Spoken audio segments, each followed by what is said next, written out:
ओमज्ञानतिमिरन्धस्य ज्ञानञ्जनशलाखया चक्षुरुन्मिलितं येन तस्मै श्रीगुरुवे नमः। नमो ॐ विष्णुपदाय कृष्णप्रेष्ठाय भूतले श्रीमते भक्तिवेदान्तस्वामिन् इति नामिने। नमस्ते सारस्वते देवे गौरवाणी प्रचारिणे निर्विशेषा शून्यवादी पाश्चात्यदेशतारिणे। जय श्री कृष्ण चैतन्य प्रभु नित्यानंदा श्री अद्वैत गदाधर श्रीवासदि गौरभक्तवृंदा। हरे कृष्णा कृष्ण कृष्णा हरे हरे, हरे राम राम राम हरे हरे। हरे कृष्णा। तो नारद जी ने एक प्रामाणिक गुरु के स्वरूप चित्रकेतु को अपना शिष्य स्वीकार किया। उनको वो मंत्र सिखाए जिनका उच्चारण अब चित्रकेतु को करना था।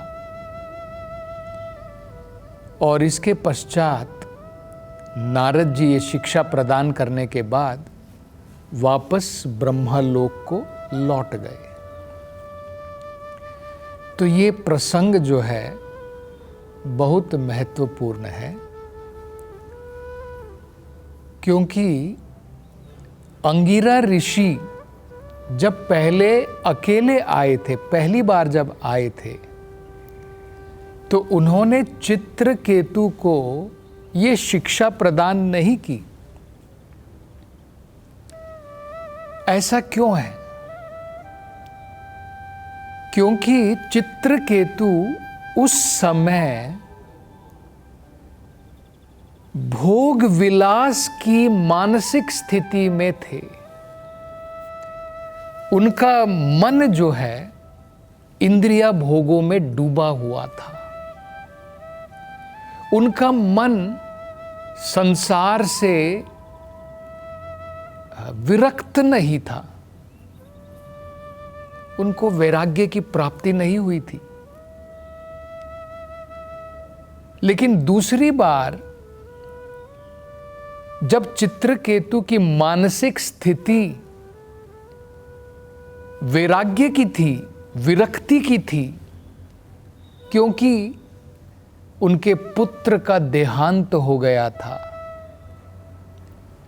उस परिस्थिति में अंगिरा ऋषि नारद जी को लेकर के आए।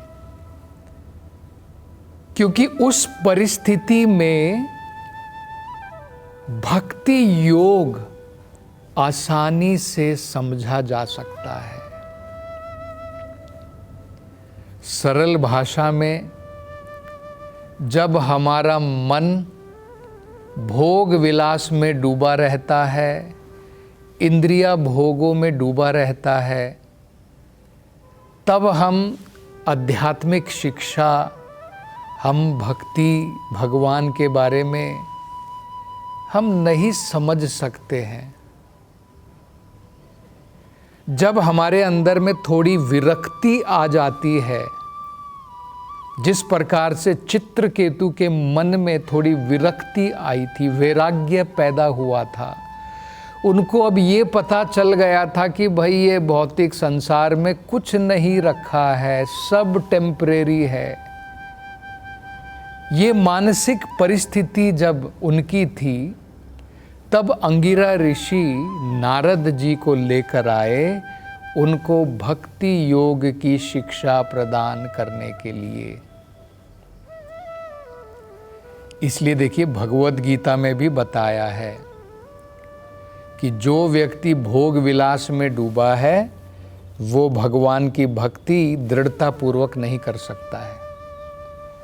भोगेश्वर्य प्रसक्तानाम, जो भोग और ऐश्वर्य से आसक्त है, सकता, आसक्त मतलब होता है जो बहुत, जिसकी बहुत रुचि है, जिसकी बहुत आसक्ति है।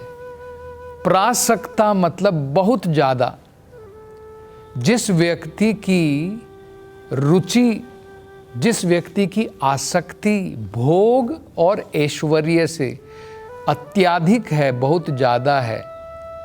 भोगेश्वर्य प्रसक्ता नाम तया अप्रहता चेतसाम, उसका हृदय भोग और ऐश्वर्य में इतना डूबा है कि उसके कारण वो व्यक्ति अब एक प्रकार से माया के जाल में पकड़ा जा चुका है। उसका हृदय बंधित हो गया है। तया अप्रहता चेतसाम समाधौ न विधीयते, वो भगवान की भक्ति, भगवान के ऊपर ध्यान, भगवान के ऊपर समाधि नहीं लगा सकता है। बहुत मुश्किल है उसके लिए। तो इसलिए इस भौतिक संसार में ये दोनों चीज़ें बड़ी महत्वपूर्ण हैं, आध्यात्मिक ज्ञान और वैराग्य। जब हम भगवान की भक्ति करते हैं, भगवान की भक्ति इतनी ताकतवर है, इसके अंदर में इतनी आध्यात्मिक बल है कि भगवान की भक्ति से ज्ञान भी आ जाता है और संसार से वैराग्य भी उत्पन्न हो जाता है। तो ज्ञान और वैराग्य, आध्यात्मिक ज्ञान उत्पन्न होता है और वैराग्य, संसार से वैराग्य आ जाता है। चैतन्य महाप्रभु के बारे में भी बताया गया है, वैराग्य विद्या निज भक्ति योगम। भगवान चैतन्य महाप्रभु क्यों आए थे? दो चीजों के लिए। वैराग्य विद्या, लोगों को संसार से कैसे हमें निरासक्त होना है, कैसे हमें आसक्ति से छूटना है, भौतिक आसक्तियों से, इसे वैराग्य कहते हैं, विरक्ति। वैराग्य विद्या निज भक्ति योगम, और भगवान की भक्ति में उसका ज्ञान ये प्रदान करने के लिए चैतन्य महाप्रभु आए थे। तो जब उन्होंने देखा कि चित्रकेतु अब इस परिस्थिति में है कि वो आध्यात्मिक ज्ञान समझ सकते हैं, तो नारद जी ने उनको भक्ति के बारे में शिक्षा प्रदान की और उन्होंने उनको मंत्र सिखाए, जिन मंत्रों का जप अब वो करेंगे। इसके उपरांत नारद जी वापस ब्रह्मलोक को चले गए, उन्होंने प्रस्थान किया। इसके बाद में बताया है, सुखदेव गोस्वामी जी बताते हैं कि चित्रकेतु ने 1 हफ्ते तक लगातार भगवान के नाम का, जो उनको मंत्र दिए गए थे, उनका उच्चारण किया, बहुत ध्यानपूर्वक और सावधानी के साथ, बहुत ध्यानपूर्वक और सावधानी के साथ। और इस बीच में उन्होंने कुछ नहीं खाया, केवल पानी पी करके जो है अपना जीवन चलाया। तो लगातार 7 दिन तक जब वो इस प्रकार से मंत्रों का उच्चारण कर रहे थे, बहुत ध्यान पूर्वक सावधानी के साथ में, सुखदेव गोस्वामी जी कहते हैं कि भगवान के दर्शन से पहले उनको विद्याधरा अधिपत्या, उनको ऐश्वर्यों की प्राप्ति हुई। विद्याधर लोक जो है वहाँ के वो अधिपति बन पाए। विद्याधर, जितने भी विद्याधर हैं, उन सब के देवता वो बन पाए। विद्याधर अधिपत्या मतलब उनको उस प्रकार का, सभी प्रकार का भौतिक ऐश्वर्य भी प्राप्त हुआ। इससे हम क्या समझ सकते हैं? देखिए, चित्रकेतु ने तो कोई प्रयास नहीं किया था। चित्रकेतु तो भगवान के साक्षात दर्शन करना चाहते थे। नारद मुनि जी ने भी कहा था कि तुम्हें भगवान के साक्षात दर्शन होंगे, लेकिन भगवान की कृपा देखिए, भगवान के दर्शन करने से पहले चित्रकेतु को विद्याधर लोक का अधिपति बना दिया भगवान ने, सभी प्रकार के ऐश्वर्य प्रदान कर दिए। अब भगवान का भक्त जो है वो तो ऐश्वर्य नहीं चाहता है, लेकिन अगर भगवान चाहते हैं कि भाई इन ऐश्वर्यों के साथ में मेरा भक्त मेरी सेवा करे, तो भगवान जो है अपने भक्त को बिना मांगे ये ऐश्वर्य प्रदान करते हैं। शुद्ध भक्त भगवान से कुछ नहीं मांगता है, केवल भगवान की भक्ति मात्र चाहता है। लेकिन भगवान अगर देखते हैं कि ये भक्त जो है इस ऐश्वर्यों के द्वारा रास्ते से नहीं भटकेगा, भक्ति के मार्ग से भटकेगा नहीं, इन ऐश्वर्यों को, इन सुविधाओं को मेरी सेवा हेतु प्रयोग करेगा, तो भगवान अपने भक्त को वो सब ऐश्वर्य प्रदान कर देते हैं। और अगर भगवान देखते हैं कि भाई ये भक्त तो अभी मैच्योर नहीं हुआ है, अभी अनुभवी नहीं हुआ है, अभी इसने कुशलता प्राप्त नहीं की है, अभी भक्ति में काफ़ी नया है, ऐसे भक्त को अगर मैं ऐश्वर्य प्रदान कर दूं तो वो ऐश्वर्यों के साथ भाग जाएगा, मुझे भूल जाएगा।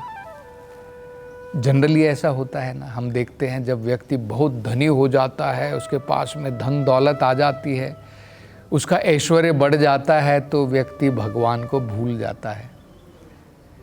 तो भगवान अपने ऐसे कनिष्ठ भक्तों को ऐश्वर्य प्रदान नहीं करते। अब ये समझना बड़ा महत्वपूर्ण है कि अगर भगवान ने अपने भक्त को ऐश्वर्य प्रदान किए हैं, वो ऐश्वर्य आध्यात्मिक हैं, वो ऐश्वर्य भौतिक नहीं है। अन्यथा भौतिक ऐश्वर्य जो होता है उससे व्यक्ति मतवाला हो जाता है, मद, उसका गर्व बढ़ जाता है, घमंड बढ़ जाता है, दंभ बढ़ जाता है, आसुरिक वृत्ति पैदा हो जाती है, जैसे हिरण्यकशिपु, रावण। लेकिन भगवान के भक्त को जब भगवान ऐश्वर्य प्रदान करते हैं वो आध्यात्मिक होता है। जिस प्रकार से भक्त जो है अगर उसके पास में ऐश्वर्य उसको प्राप्त होता है, मान लीजिए उस ऐश्वर्य का प्राप्ति करने के बाद में वो भगवान का एक भव्य बड़ा सुंदर मंदिर बनवाता है, तो वो उसका ऐश्वर्य, वो उसका प्रयास मंदिर बनाने का एक बिल्डिंग बनाने के बराबर नहीं है। बिल्डिंग बनाना पैसे के द्वारा, उसी ईंट के द्वारा, उसी पत्थर के द्वारा, वो भौतिक कार्य है और व्यक्ति भौतिक चिंताओं से घिर जाएगा, अनेकों प्रकार के बंधनों में फंस जाएगा। लेकिन अगर व्यक्ति उसी ईंट का, उसी पत्थर का, उसी सीमेंट का, उसी लोहे का, उसी भगवान के ऐश्वर्य का प्रयोग भगवान के भव्य मंदिर बना करके भगवान की महिमाओं का गान करने के लिए, ताकि लोग आ करके भगवान की विग्रह के दर्शन करें और उनका मन शुद्ध हो जाए, उसके लिए करता है, तो वो ऐश्वर्य, वो प्रयास भौतिक नहीं है, वो आध्यात्मिक है। ठीक उसी प्रकार से जिस प्रकार से भगवान की विग्रह मंदिर में पत्थर की क्यों ना बनी हो। जैसे जगन्नाथपुरी में भगवान की विग्रह लकड़ी की क्यों ना बनी हो। कई मंदिरों में भगवान की विग्रह पत्थर की बनी होती है, कई मंदिरों में भगवान की विग्रह पंच लोहे की बनी होती है। लेकिन वो भौतिक पदार्थ की बनी होने के बाद भी भौतिक नहीं है, वो भगवान की दिव्य आध्यात्मिक विग्रह है।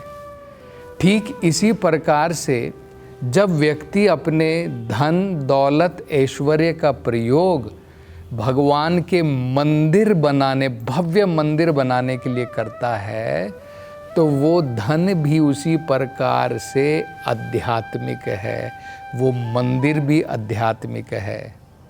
जिस प्रकार से भगवान की विग्रह आध्यात्मिक होती है, भक्त का मन जो है उस ऐश्वर्य के, उस प्रयास के भौतिक साइड को नहीं जाता है।